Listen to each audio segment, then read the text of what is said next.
Hello, I'm Dr. Raymer, and today we're talking about the effects of early stimulation and deprivation on development. And I'll preface this by saying we're really taking a high-level view of a topic that could almost certainly be its own course. In fact, two topics, the effects of early stimulation and early deprivation. So please consider this an introduction. Now, before we begin, I want to get you thinking about this statement from the textbook. The general belief is that stimulation is always good and deprivation is bad. However, can we overstimulate our children? Is some degree of deprivation ever in the child's best interest? And I would argue that the answer to both of those questions is probably yes. Another question that's really important that we're going to consider is to what extent is early stimulation based on evidence showing that it accelerates development? And so let's talk about that now. Early stimulation is a huge industry, built around the idea that more stimulation in early childhood drives faster and more advanced development.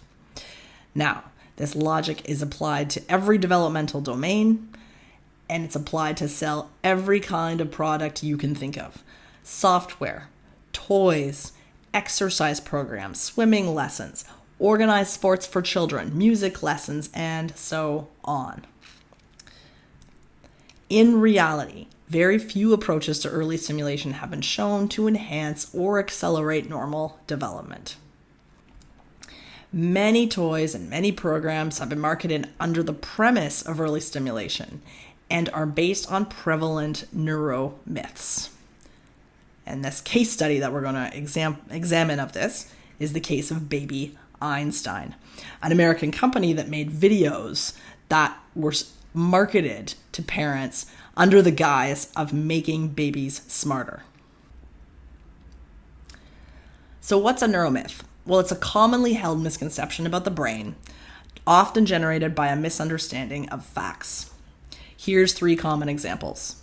People are either left-brained or right-brained. We only use 10% of our brains. And one of my least favorites, people learn best in their preferred learning style. So you might hear people describe themselves as I'm an auditory learner or I'm a visual learner. There's actually no evidence to support that is effective for anyone.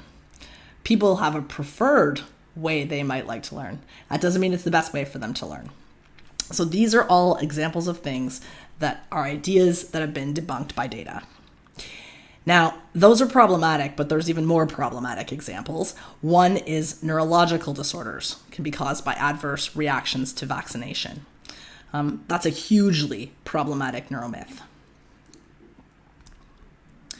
Now, neuromyths are perpetuated by the media, of course, but also by parents and teachers, and especially by people selling tools or programs for early stimulation. And that brings us to the case of Baby Einstein. So to understand the origin of Baby Einstein, we need to go back to the early 1990s and talk about the Mozart effect. And the Mozart effect is an example of a pervasive neuromyth that spawned a whole industry. The Mozart effect is the idea that playing Mozart for babies, even in the womb, makes babies smarter. And the origin of this myth was a study published in 1993. And in this study, a small group of college students listened to Mozart for 10 minutes. And then they took a spatial test. And after listening to Mozart for 10 minutes, they did better on the spatial task than they did after listening to a relaxation tape of some sort for 10 minutes. Now, the benefit of Mozart on their performance lasted a whole 10 or 15 minutes, and then the effect was gone. And this was a small group of college students, and who knows what was on that relaxation tape. But for whatever reason, the study attracted enormous media attention. Now, like many neuromyths, people misinterpreted the results of the original study and blew them way out of proportion. This is the way these things get going. Now, within a few years, one music teacher copyrighted the phrase, the Mozart effect, and began making claims about the music's power to heal the body and promote cognitive development and many other things. So to get an idea of the breadth and depth of the unfounded claims about surrounding the Mozart effect, I encourage you to check out that website. Now, other entrepreneurs established different companies based on the same premise, and one of these was Baby Einstein. And so Baby Einstein, these videos came out sort of around 1996, and they were purported to be educational videos that included exposure to cultural phenomena for small children, including music from Mozart. Now, the idea was super appealing to parents, and the video franchise grew, started in someone's basement, and that was 1996. It was ultimately sold to Disney in 2001 for $25 million. Now, the story doesn't end there. In 2009, Disney had to admit that the videos offered no educational value. In fact, they were detrimental for children. There were parents bragging that their children were watching these videos for 10 hours a day. And ultimately, Disney began offering refunds. And so when the data came out, Disney actually had to respond. So this is the type of data that Disney had to respond to. This is a meta-analysis with a great title, Mozart Effect, Schmozart Effect. And that was published in 2010. But that didn't stop parents from buying these things. And in this case, you have to question, if there's no benefit, there could be harm. What does that harm look like? So what questions should we ask ourselves about early stimulation interventions? How much do they cost in terms of time, energy, and money? So not just financial cost. Do they endanger caregiver exposure or caregiver interactions? And this is really important. In a few minutes, we'll talk about caregiver interactions and how if kids lack those interactions, that's actually a form of deprivation that can impair early development. If kids are behind a screen watching a Baby Einstein video, they're not getting those crucial caregiver interactions. Do the interventions for early stimulation restrict opportunities for play? We've already learned that play is crucial for normal development. Do all of this stimulation and activity that's structured derail play? And do the interventions pressure kids? And I can say for sure, in some areas, growing up, raising my daughter in Vancouver, the answer to that is yes. Kids are pressured. I see my daughter's friends shuttled from one activity to the next activity to the next activity on a relentless schedule. And what is the cost of participating in one activity over another? So this last example is really interesting, because if you train your brain in one way, you're actually can not detrain your brain in another. So let's look at that in the context of screen time. So this is one study of brain structure and screen time in 3 to 5-year-olds. And the study, which was published in 2022, found a relationship between screen time and cortical thickness in different brain areas. Now, cortical thickness is important because the cortex is the gray matter overlying the surface of the brain. So cortical thickness is really an index of how many neurons and dendrites, connections between neurons, we've got. And so here, this author's reported lower cortical thickness, that's the areas in blue, doesn't matter what the specific areas are, were associated with a higher screen Q score. This is their score for screen use. So that sounds bad. So lower cortical thickness in the brain in kids that spent more time on screens. Now, like everything else, you have to read the fine print. What they actually found that higher screen time was associated with was increased cortical thickness in some areas, like areas associated with visual processing. Those areas had more gray matter, and decreased cortical thickness in areas associated with language and complex social skills like empathy. And so the impact was not the same across the brain. You might imagine the visual processing improved with increased use of screen time and perhaps increased use of video games, although that's not what they were specifically looking at in this study.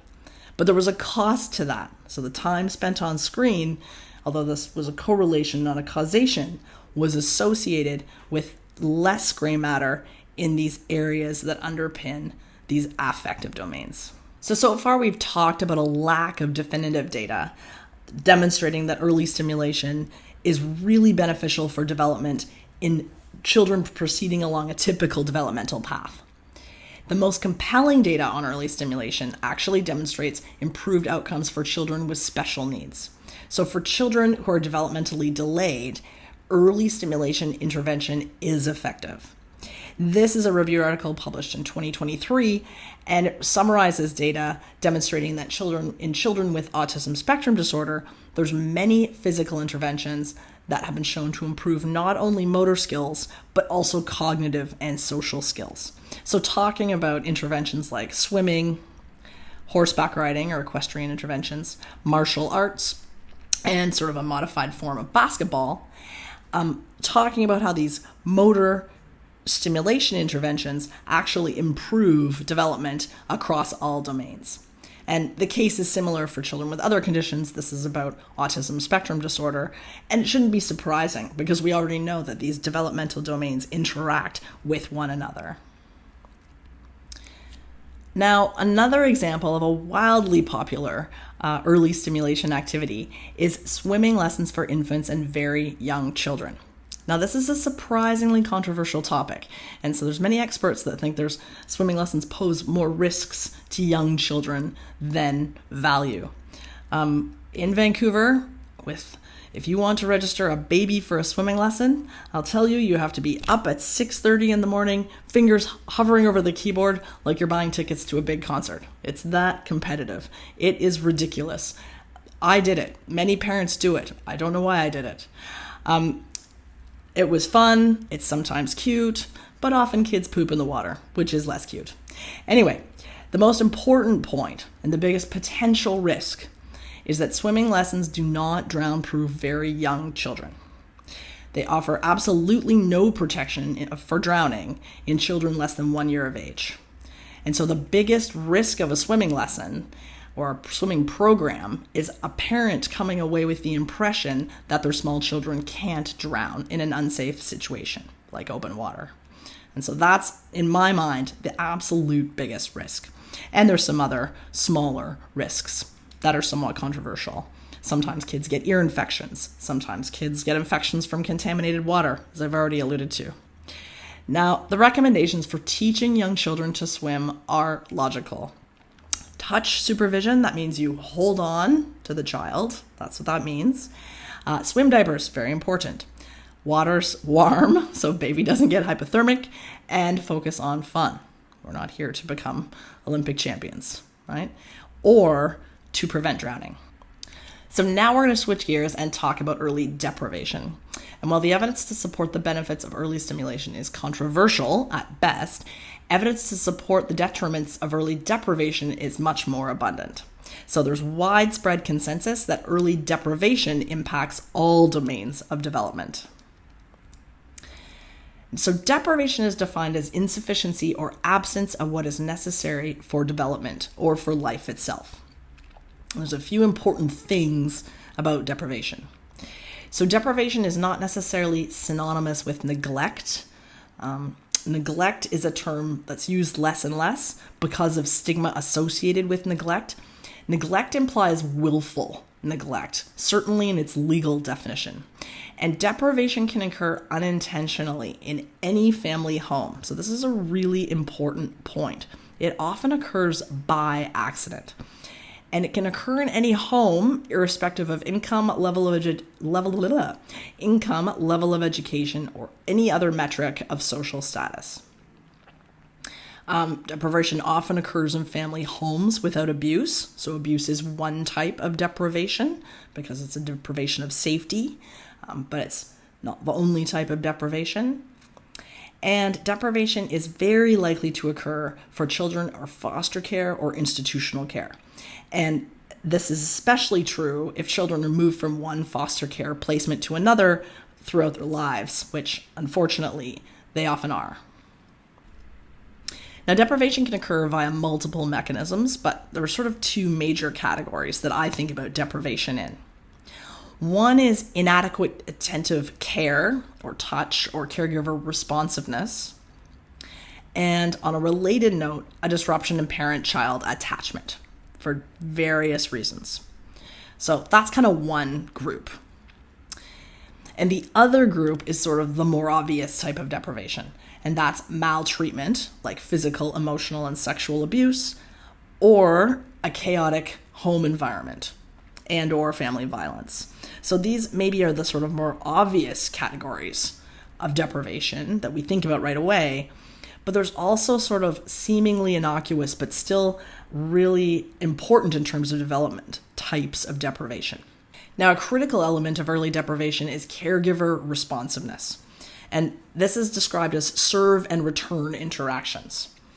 Now, serve and return interactions occur when a child reaches out for interaction and a caregiver responds appropriately. Kids want to interact with you, so they do this spontaneously. Babies babble, toddlers yell and scream and stomp their feet, kids reach out for hugs, and if the caregiver responds, and second, responds appropriately, talks back, makes a positive exclamation, offers comfort, then a rally is established. And just like a game of tennis, serve and return, the game only proceeds when the rally's active. It's tough to play tennis by yourself, very boring. And so these interactions are critical for normal brain development. And the absence or rarity of these interactions, irrespective of cause, impairs brain development. And that's really important. Even if it's unintentional, like perhaps in the case of 10 hours a day of Baby Einstein videos, thinking you're doing something beneficial for your child, you're actually depriving your child of critical caregiver interaction time. Now, when we talk about caregiver responsiveness, we can identify at least 4 categories of quote-unquote unresponsive care. If we start over here at occasional inattention, this is intermittent diminished attention of a caregiver in an otherwise responsive environment. So it provided the kid's needs are met in all other ways and the conditions are caring, this can actually be growth promoting. I need some space. Go play in the backyard we live in Vancouver. Nobody has a backyard. Go play at the park for 2 hours. I don't want to see you, right? Provided your child's old enough to be safe at the park on their own, that's a great outcome because they're gone to play. So this can actually be growth promoting. And in the same way, I am going to lose it, go watch a video for an hour. That's fine too, of course, right? So this is not an intervention needed situation. I would argue that occasional caregiver inattention gives kids room for space for play and creativity, and is actually the sweet spot of caregiving in terms of their development. Obviously, if that progresses to chronic understimulation, then we need to work to reduce that, to increase the frequency of serve and return interactions with the caregiver. When we get to severe neglect, there's sort of 2 types or 2 levels. So severe neglect in a family context is harmful. This is probably a failure to provide for most of kids' needs. And there's a huge range of impacts here, ranging from developmental impairments to actual threats to health or survival. Right? So there's intervention required here. Severe neglect in an institutional setting is even worse for kids. And institutions tend to have many children and few caregivers and no individualized adult-child relationships that are reliably responsive. Nobody a kid can go to and say, that's my person. Right? And so institutional settings are more rare now than they used to be, large sort of warehouse-type conditions, mercifully, but they still persist. And they have profound effects on development in all domains. In between these 2 is where the foster care system comes in. So foster care is kind of an intermediate between family, home, and institutional setting. And we know that there's context of early deprivation just from being in foster care. So to give you an idea of the powerfully negative impact that institutional living can have on development, particularly for young children, we can look at these data from a large-scale imaging study. So this is one of the few studies to study developmental progress of children who lived in institutions. And they studied 3 groups of children in this study. Children who lived in institutions, and the institutions of interests here were orphanages in Romania, children who were removed from those orphanages and placed in foster care, and children who were never institutionalized. And they used structural MRI to look at both gray matter, neurons and dendrites, that's what's shown in blue down here, and white matter, axons, the connections between neurons in the brain, in these children. And the children were the study started when the children were quite young, and so the intervention, the movement to move to foster care, happened when the children were young, and these images were taken between the ages of 8 and 10. Now, what the study shows is persistent reductions in both white matter, shown in yellow, and gray matter in children who lived in institutions, even when they were placed in foster care as an intervention. So compared to children who were never institutionalized, there were reductions in both white matter and gray matter. Now, institutional living is detrimental for a number of reasons. As we've already said, it deprives children of that reliable, secure, serve and return interaction with caregivers. It also exposes children to adverse childhood experiences. And these have relatively recently, been grouped and put on a scale. So there's an adverse childhood experience scale. You can actually take the adverse childhood experience quiz by following the link down here and see where you yourself rate. So adverse childhood experiences are potentially, and I'm going to underline the word potentially, traumatic events that occur in childhood. So anything from 0 to 17 years. Now, you are not your trauma. You are not your childhood, right? There are many people with high ACE scores that succeed and do great, right? Have a great developmental outcome. However, adverse childhood experiences are a strike against us, and we have to often work to overcome any trauma that we carry from our adverse childhood experiences. And they can certainly impact all domains of development. So the adverse childhood experiences can be divided into 3 categories. The first is neglect, and that can be physical neglect, like not enough food, no clean water, etc., or emotional neglect, like not enough caregiver interaction that we've discussed. The other 2 big categories are abuse, physical, sexual, and emotional, and household dysfunction.